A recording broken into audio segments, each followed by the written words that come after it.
Hello বন্ধুরা, তোমাদের সবাইকে স্বাগত জানাচ্ছি মোটিভেশন ইউটিউব চ্যানেলে। সো বন্ধুরা, আজকে তোমাদের এমন একটি গল্প বলবো যে গল্পটা শুনলে তুমি তোমার দুঃখ কষ্টগুলো অনেকটাই কম করে ফেলতে পারবে। তো চলো গল্পটা শুরু করা যাক। তো একটা রাজ্যে একটা মহিলা ছিল। তো মহিলার একটা ছেলে সন্তান ছিল। তো ছেলে সন্তানটা এক সময় কিছুদিন পরে সে ছেলে সন্তান মারা গেল।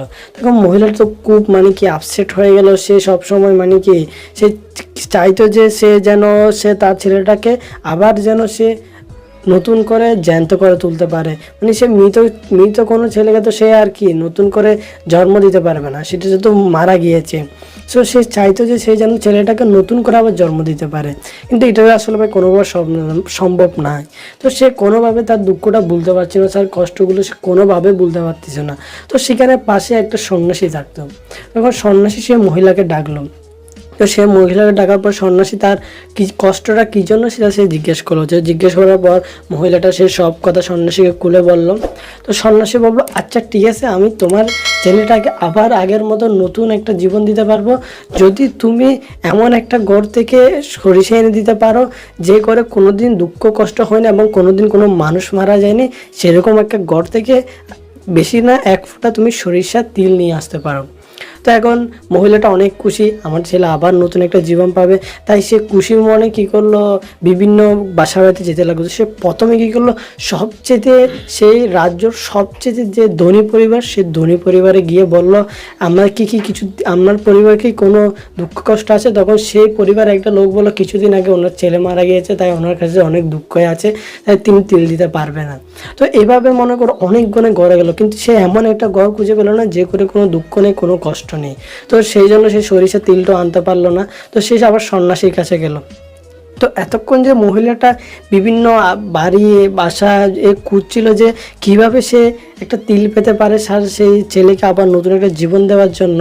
তো সে এতক্ষণে সে বুঝতে পেরেছিল যে মানুষের আসলে নিজের কষ্টগুলো যখন সে অন্যের সাথে ভাগ করে নেয় তখন সেগুলো কম হয়ে যায়। তো তখন সে চিন্তা করলো, আমার থেকে তো অন্য সব মানুষের কষ্ট আছে। তো তখন সে নিজের কষ্টটাই ভুলে গেল, কারণ সে বুঝতে পারলো যে সব মানুষের তো কষ্ট আছে। তো তুমি যখন সব মানুষের কষ্টগুলো তোমার নিজের ভিতরে ভাগাভাগি করে নিবে তখন তুমি নিজের কষ্টটা ভুলে যাবে। তখন মহিলাটা আবার সন্ন্যাসীর কাছে গেল।